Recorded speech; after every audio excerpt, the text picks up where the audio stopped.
Hola, ¿qué tal? ¿Cómo están? Hoy hablaremos del tratamiento y explicación fisiopatológica del uso de anticuerpos monoclonales en COVID-19. Es muy importante abarcar este tema ya que el SARS-CoV-2 causante del coronavirus está causando bastante luto en nuestras familias bolivianas. Entonces uno debe estar preparado de cómo lo va a afrontar a la enfermedad.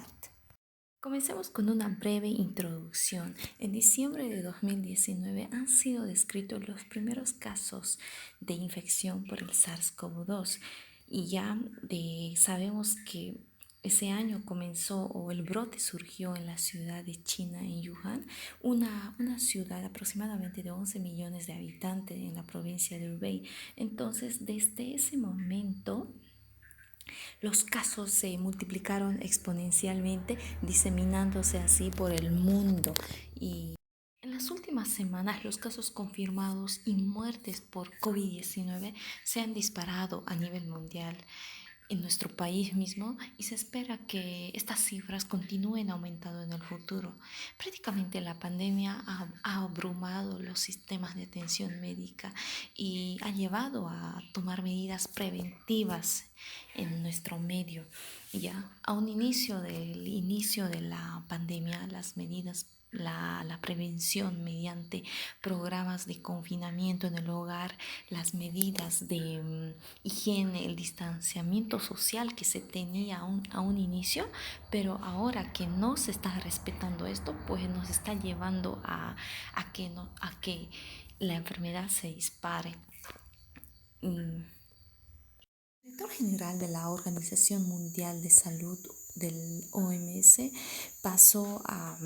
debido a los contagios elevados del coronavirus, pasaron a calificar a pandemia global debido a que esto se expandió. Entonces se creó un plan estratégico de preparación y respuesta frente al COVID, donde mencionaron que todos los países están en riesgo y que necesitan disponer de elementos de preparación y respuesta frente al COVID-19. Por lo tanto, la OMS alentó a todos los países a que planifiquen sus medidas de preparación y respuesta. Entonces, el COVID-19 es una infección viral producida por el SARS-CoV-2 que afecta principalmente a las vías respiratorias bajas y en los casos severos podría producir una respuesta inflamatoria sistémica masiva y también fenómenos trombóticos en diferentes órganos. Entonces, para empezar el tratamiento, nosotros debemos saber en qué fase de la enfermedad se encuentra el paciente. Ya, por lo tanto, la evolución de la infección por SARS-CoV-2 del COVID comprende tres fases. La primera fase de inicio, también llamada la fase de replicación viral, que abarca los primeros 7 días del proceso. Por lo tanto, acá la clínica puede ser variada, predominando obviamente los cuadros respiratorios como fiebre, tos seca, seguida de una clínica digestiva. Puede haber como no también. La segunda fase, que también llamada de afectación pulmonar, principalmente aparece en la segunda semana de la enfermedad, donde en las pruebas por imagen los pacientes pueden presentar infiltrados pulmonares unilaterales o bilaterales. No siempre son visibles en la radiografía, pero sí esto se puede ver con claridad en un TAC torácico. Y la tercera fase es la hiperinflamatoria, donde principalmente aparece a partir entre el día 10 al 12 hasta el 15, la quincena. Principalmente este estadio es un estadio de mayor gravedad. Es más frecuente que se desarrolle en un adulto de la tercera edad, un adulto mayor o en personas o en pacientes con alguna enfermedad o alguna patología de base que pueden empeorar el cuadro. Ya se produce una reacción inflamatoria en el tejido pulmonar. Bueno, acá vemos un cuadro donde explica mejor las fases por las que cursa la enfermedad, donde mencioné la primera fase, la también llamada fase de viremia, en la que el virus puede pasar las membranas mucosas, especialmente la nasal y la de la laringe, e ingresa también a los pulmones a través de las vías respiratorias, donde acá los síntomas principales son la fiebre y la tos seca. La segunda fase que vemos acá en el medio Es la fase también llamada la fase de neumonía, donde el virus atacaría, además de pulmón, a otros órganos, en este caso corazón, riñón, donde estos órganos también expresan receptores de la enzima convertidora de angiotensina. En esta fase se puede perder el control de la eliminación viral y caer en una catástrofe inmunológica que agrava el cuadro clínico y condiciona a la muerte. Ya prácticamente el virus también puede llegar a tubo digestivo. Lo menciona en artículos que puede llegar, lo cual explica algunos síntomas y el por qué el SARS-CoV-2 es detectado en las heces hasta por 30 días máximo. Entonces, después de esto viene la tercera fase, ya prácticamente en un estado en un estado inmunodeprimido, ya sea donde las defensas estén bajos, como en este caso pacientes mayores de la tercera edad, la vejez, o combinado con otras enfermedades como hipertensión arterial, diabetes o neumopatías crónicas. El sistema inmunológico no controla con eficacia al virus en esta fase, por lo tanto evoluciona a un estado grave o crítico. Así, al no existir una evidencia científica ni tratamiento específico para el COVID-19, se propone el siguiente esquema en base a sus acciones conocidas y que pudieran ser efectivos en un proceso infeccioso. Ya es un tratamiento compasivo y sintomático ante la falta de un tratamiento específico. El tratamiento puede ser iniciado dentro del primer a quinto día de la sintomatología. Tenemos los antivirales que actúan a nivel de la replicación viral, impidiendo su unión al receptor celular y también dentro de la célula, impidiendo la utilización para sintetizar nuevas proteínas. También tenemos los anticuerpos monoclonales que actúan a nivel extracelular, impidiendo la entrada del virus en el interior de las mismas, evitando así su unión. También tenemos otro como tratamiento, el plasma de pacientes convalecientes, la cual actúa tanto directamente sobre el virus, neutralizando por inmunidad inmediata, como directamente impidiendo su unión a los receptores, al igual que las vacunas, y que además generarían una respuesta inmunológica duradera. Ya. También tenemos los inhibidores de la respuesta inflamatoria que actúan neutralizando los efectos desencadenando por el COVID-19. Ya. En la primera fase de la infección, el tratamiento es más sintomático para pacientes asintomáticos o sintomáticos con alguna enfermedad leve sin evidencia clínica de neumonía ni de factores de riesgos. Ahora, el Servicio Departamental de Salud del CEDES de La Paz publicó una lista de medicamentos para pacientes con COVID que presenten una sintomatología leve, entre los cuales principalmente el ibuprofeno de 400 miligramos, un comprimido cada 8 horas por 8 días. También el paracetamol de 500 miligramos cada 7 horas por vía oral durante 3 días.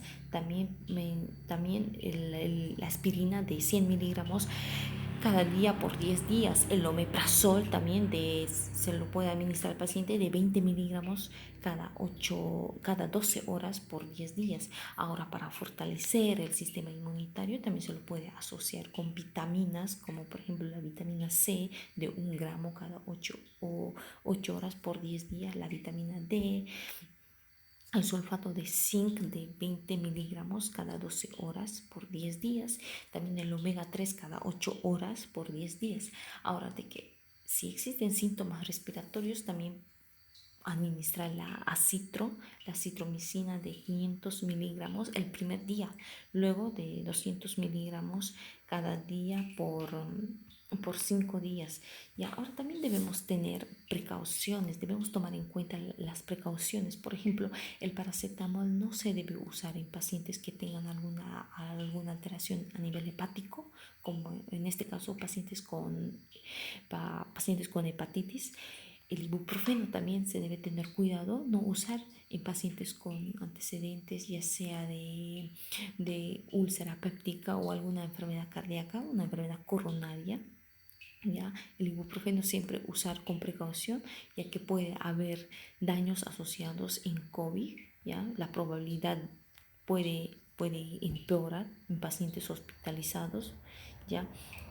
También tomar en cuenta esto de la vitamina D, lo cual está contraindicado principalmente en pacientes con alguna enfermedad o con enfermedad renal grave. No debemos dar el colecalciferol, ¿ya? También debemos tener en cuenta los, los antibióticos, la amoxi con ácido clavulánico, ¿ya? Principalmente no debemos administrar, ¿ya? Sistemáticamente los antibióticos si no hay evidencia de infección bacteriana, dado que la tasa de coinfección es menor al 1%, entonces no es tan necesario. Así también que ya en la fase número 2, esta fase a la vez se clasifica en dos estadios, en una enfermedad leve o moderada y en una enfermedad grave. Para esta fase, en este estadio de enfermedad leve o moderada, principalmente es para pacientes con evidencia de neumonía, principalmente en estudios por imagen, pero sin parámetros respiratorios de gravedad. Ya a estos pacientes se lo brinda principalmente un tratamiento de sostén, ya sea a partir de una tromboprofilaxis. También se lo puede administrar los antimicrobianos, ¿ya? Ahora, no debemos administrar sistemáticamente antibióticos si no hay evidencia de infección bacteriana, dado que la tasa de coinfección es menor al 1%. Tampoco debemos administrar sistemáticamente antivirales como el oseltamivir, dado que la circulación poblacional de virus de influenza es baja. Así que nosotros debemos administrar en base a este esquema, a diferencia de la enfermedad grave en esta fase 2, principalmente para pacientes con evidencia de neumonía en los estudios por imagen y parámetros respiratorios de gravedad, pero sin criterios de hospitalización en unidad de terapia intensiva, en UTIs. Entonces, a estos pacientes se lo da un tratamiento a base de, ya sea de la dexametasona de 600 miligramos cada 24 horas por vía endovenosa por 10 días a partir de los 7 días de inicio de los síntomas. Ya. Ahora, si no se dispone de dexametasona, usar la prednisolona de 40 miligramos por vía oral, ya, por vía oral cada 24 horas por 10 días. También debemos tomar en cuenta que debemos controlar la glucemia principalmente en pacientes diabéticos. También dar la oxigenoterapia. Y la oxigenoterapia, importante para mantener la saturación de oxígeno mayor al 93% igual, ¿ya? También dar los antimicrobianos, que ya dijimos en qué casos no se debe administrar. También en esta fase es adecuado el tratamiento con plasma convaleciente compatible, principalmente de 400 a 500 ml día durante sino que dos transfusiones secuenciales de 200 a 2000 a 250 ml, ¿ya? En adultos, principalmente en adultos, el COVID-19, ante la falta de evidencia contundente sobre su uso, no se puede recomendar a favor o en contra del uso de plasma convaleciente o inmunoglobulina hiperinmune. Ahora, si el equipo médico, o en este caso, si los médicos o el equipo médico desea considerar su uso, se debe tener en cuenta los riesgos potenciales, reacciones adversas, las contraindicaciones y evaluar, ante todo, riesgo, beneficio, costo. En este caso se principalmente de decidirse el uso de plasma convaleciente compatible, asegurar un nivel de anticuerpos totales en plasma del donante de al menos de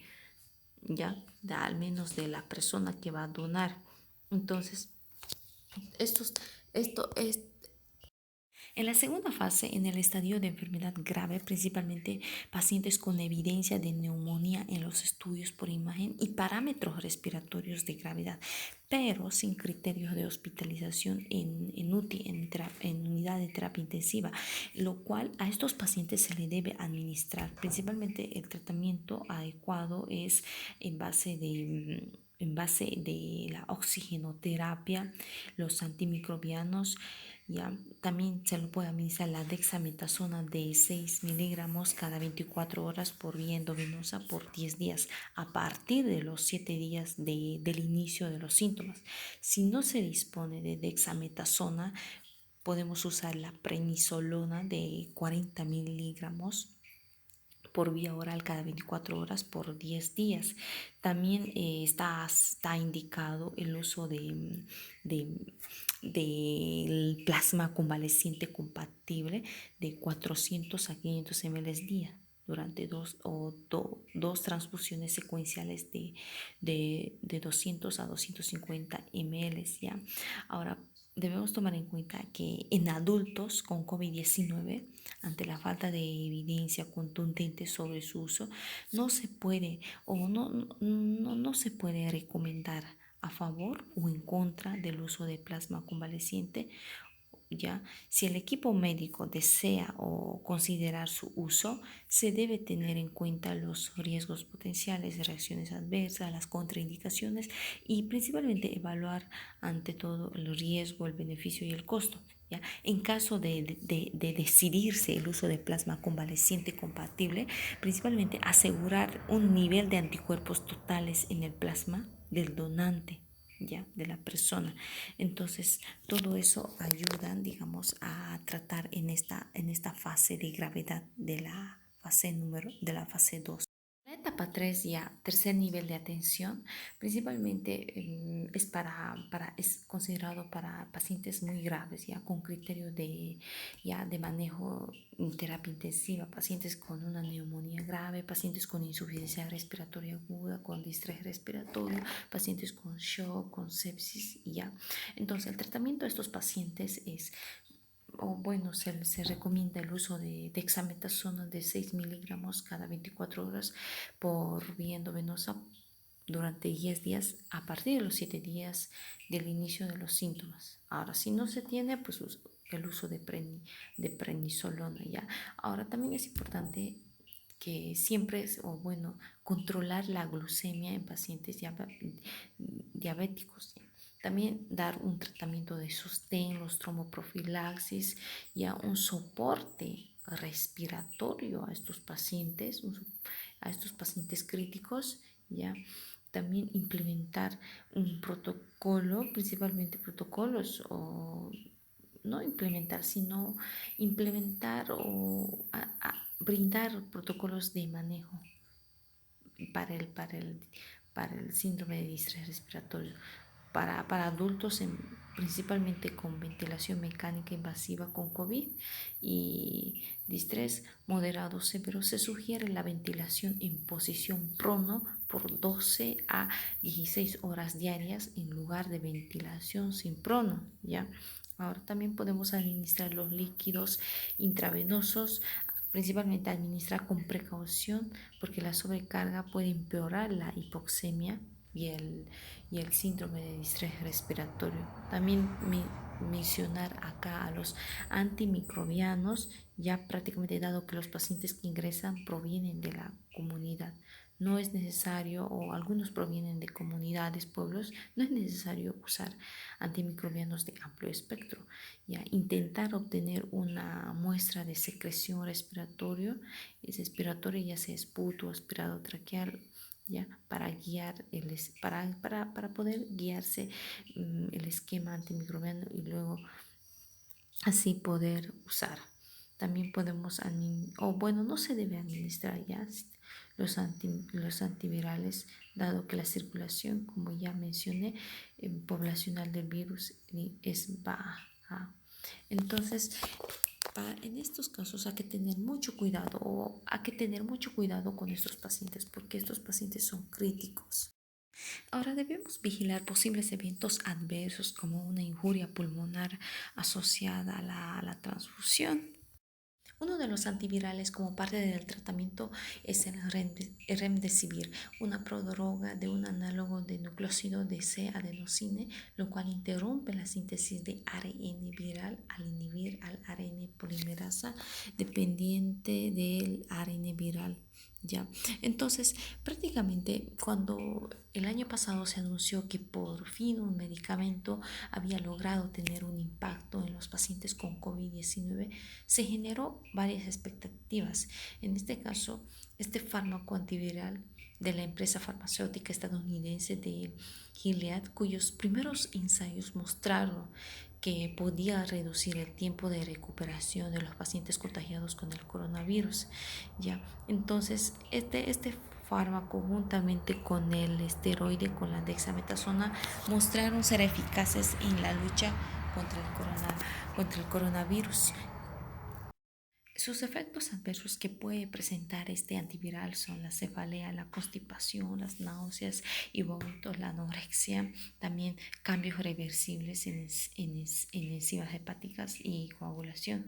También puede haber reacciones locales. Su mecanismo de acción del remdesivir, al ser un análogo de nucleótido de ARN, interfiere con la polimerización del ARN del virus, inhibe la polimerasa del ARN viral. ¿Ya? Este antiviral se desarrolló inicialmente como tratamiento para la enfermedad del virus del ébola. Ahora, el remdesivir, como dije, es un profármaco de nucleótidos de adenosina que se distribuyen en las células donde se metaboliza para formar el metabolito nucleósido trifosfato farmacológicamente activo, ¿ya?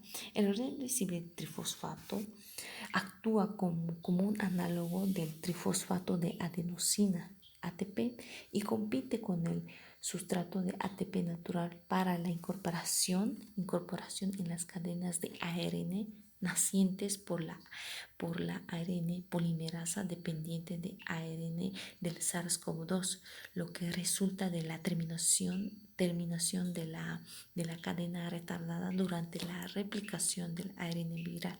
El remdesivir trifosfato es un inhibidor débil de las polimerasas de ADN y ARN, principalmente de mamíferos, con un bajo potencial de toxicidad mitocondrial. Entonces, su mecanismo de acción del remdesivir, al ser un análogo de nucleótido de ARN, interfiere con la polimerización del ARN del virus, inhibe la polimerasa del ARN viral. ¿Ya? Este antiviral se desarrolló inicialmente como tratamiento para la enfermedad del virus del ébola.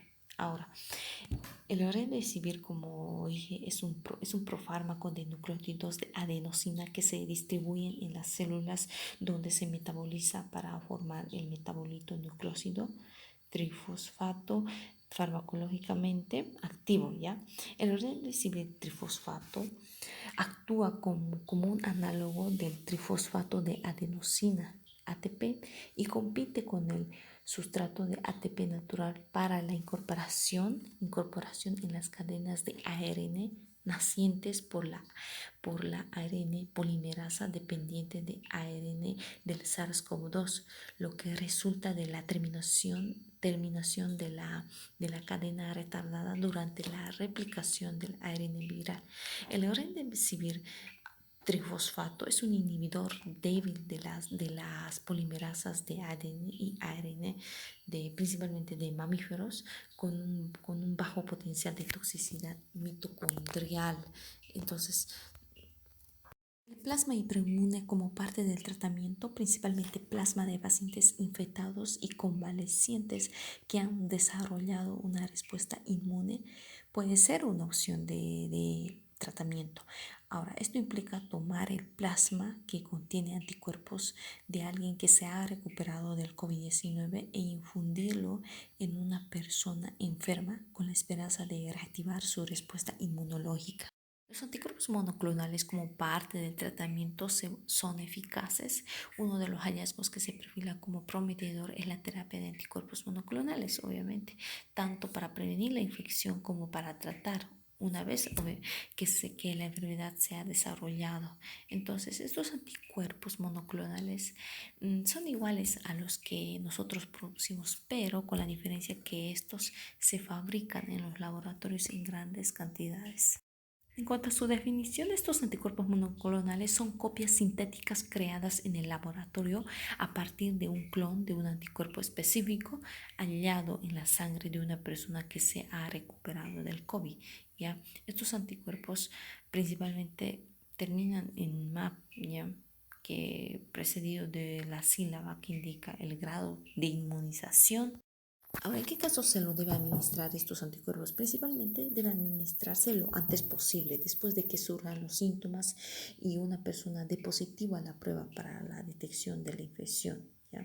Debido al suministro limitado, las autorizaciones se limitan a pacientes que presenten un riesgo alto, como por ejemplo personas de la tercera edad mayor a 65 años, personas con alguna patología de base, personas con obesidad, con un IMC de mayor a los 35. Ahora bien, la fisiopatología del COVID-19, el SARS-CoV-2 afecta principalmente las vías respiratorias bajas. En los casos severos podría producir una respuesta inflamatoria sistémica y también fenómenos trombóticos en diferentes órganos. ¿Qué es lo que pasa en cuanto a su ingreso? El SARS-CoV-2, principalmente en cuanto a su estructura, tiene o presenta una proteína que es la proteína S o también llamada de espiga, que está densamente glucosilada, lo cual utiliza para entrar a las células del huésped y se une con gran afinidad al receptor de la enzima convertidora de angiotensina 2 a las ECAS2, ya dicha enzima que está expresada en las células alveolares tipo 2. Ahora bien, también el RNA del virus ingresa a las células del tracto respiratorio superior e inferior y ahí es traducido a proteínas virales. Entonces, el COVID-19 principalmente resulta de dos procesos fisiopatológicos interrelacionados que van a estar relacionados. Uno, que es el efecto citopático directo, lo cual es resultante de la infección viral que predomina en las primeras etapas de la enfermedad. El segundo proceso es la respuesta inflamatoria no regulada del huésped que predomina en las últimas etapas de la enfermedad. Ahora, estos dos procesos, la superposición de estos dos procesos fisiopatológicos se traduce fenotípicamente en una evolución en tres etapas de la enfermedad. Estas etapas que ya lo mencionamos más antes, el estadio 1 o la fase temprana, que es el resultado de la replicación viral que condiciona el efecto citopático directo y la activación de la respuesta inmune innata. Principalmente se caracteriza por la estabilidad clínica de síntomas leves, por ejemplo, tos, fiebre, astenia, dolor de cabeza, mialgias, lo cual están asociados con linfopenia y una elevación de los dímeros de la LDH. Y en el estadio, en la fase 2 o fase pulmonar, la cual resulta de la activación de la respuesta inmune adaptativa que resulta principalmente de una reducción de la viremia, pero inicia prácticamente una cascada inflamatoria capaz de causar un daño tisular y se caracteriza por un empeoramiento de la afectación respiratoria como una disnea que puede condicionar la insuficiencia respiratoria aguda asociada con empeoramiento del linfopenia y elevación moderada de transaminasas. Y en el estadio 3, la fase hiperinflamatoria, caracterizado por una insuficiencia multiorgánica fulminante, ya prácticamente con un empeoramiento frecuente del compromiso pulmonar, resultado de una respuesta inmune no regulada que condiciona a un síndrome de tormenta de citoquinas. ¿Ya? Este síndrome principalmente que va a caracterizar a esta fase. Entonces, prácticamente la fisiopatología del COVID es un poco amplia, lo cual Bueno, en esta imagen podemos apreciar anticuerpos monoclonales anti-SARS-CoV-2, donde el virus reconoce la misma proteína receptora, los YECAS2, ya sobre las células del huésped que infectan. Entonces, por su alta homología del virus, hace posible que se puedan utilizar los anticuerpos monoclonales en estudio para el SARS-CoV-2, para intentar bloquear la proteína S y el receptor, los YECAS2. Bueno, en esta imagen podemos apreciar anticuerpos monoclonales anti-SARS-CoV-2, donde el virus reconoce la misma proteína receptora, los YECAS2, ya sobre las células del huésped que infectan. Entonces, por su alta homología del virus, hace posible que se puedan utilizar los anticuerpos monoclonales en estudio para el SARS-CoV-2, para intentar bloquear la proteína S y el receptor, los YECAS2. Ahora, en cuanto a las vacunas, tenemos un listado de vacunas las cuales esperemos que puedan frenar la pandemia del COVID. Dentro de ellas tenemos a la AstraZeneca, la vacuna de la multinacionalidad sueca desarrollada junto con la Universidad de Oxford, la cual tiene una eficacia del 70.4% en la tercera fase. No obstante, la efectividad subió al 90%, prácticamente en un grupo de voluntarios a los que se dio media dosis inicial seguida de una dosis completa. Luego, posterior, tenemos la vacuna, la de Pfizer, ¿ya? Prácticamente la farmacéutica estadounidense, la de Pfizer y la compañía alemana de BioNTech han desarrollado esta vacuna que muestra una eficacia de más del 90% en la tercera fase. Luego también tenemos la Moderna. La compañía estadounidense asegura prácticamente que su vacuna, por decir, tiene una efectividad del 94.5% y que cumple los criterios de eficacia exigidos para su comercialización. Prácticamente esta vacuna se ha administrado a 30.000 personas que han participado en la última fase de los ensayos clínicos.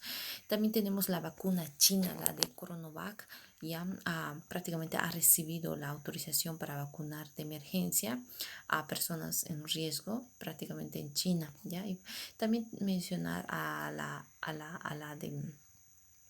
de Sputnik 5, prácticamente esta vacuna rusa mostró 42 días después de la primera dosis una eficacia de más del 95%, ¿ya? Entonces prácticamente Rusia ha lanzado ya la producción de la vacuna, la vacuna deshidratada según la tecnología de liofilización, lo que facilitará notablemente su transporte a los mercados internacionales, también incluidos regiones de difícil acceso y otras con climas tropicales. Prácticamente estas vacunas, esta última vacuna, esperemos que llegue lo más antes posible, la de Sputnik 5, a nuestro país, ya que esta vacuna será pues para que los bolivianos y bolivianas podamos acceder para evitar la propagación y prácticamente se espera de 5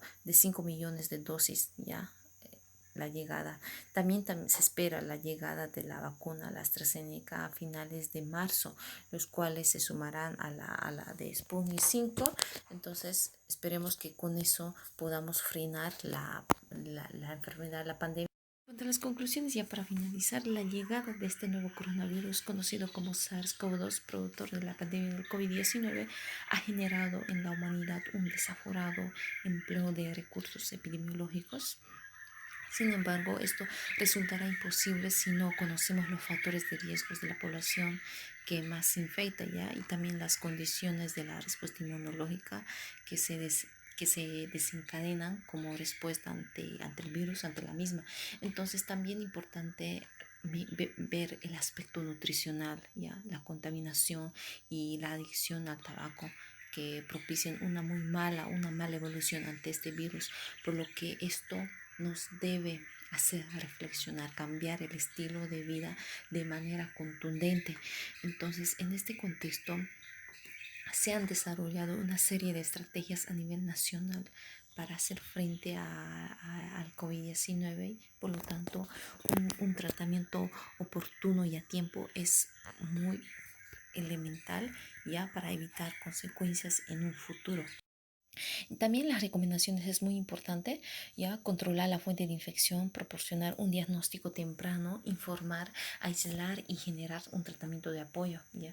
En cuanto a las personas, se recomienda una buena higiene personal, una máscara ajustada cuando al salir o también evitar lugares conglomerados donde exista mucha gente, además de todas las medidas adoptadas con respecto a las recomendaciones de la OMS, lo cual debería ser obligatorio. También es muy importante ponerlo en práctica, lo cual no se está viendo en la población, principalmente en la población boliviana. Pues por eso que la tasa, la incidencia de muertes se está expandiendo, se está elevando bastante. Entonces también debemos fortalecer el sistema inmunitario de, tanto de las personas no afectadas por la infección viral como medida de prevención de primera línea, como también de las personas afectadas para prevenir la aparición de las complicaciones. Entonces, por lo tanto, es muy importante el lavado de manos, y el lavado de manos antes y después, evitar el contacto, como dije, con personas, y también el barbijo, el uso de barbijos.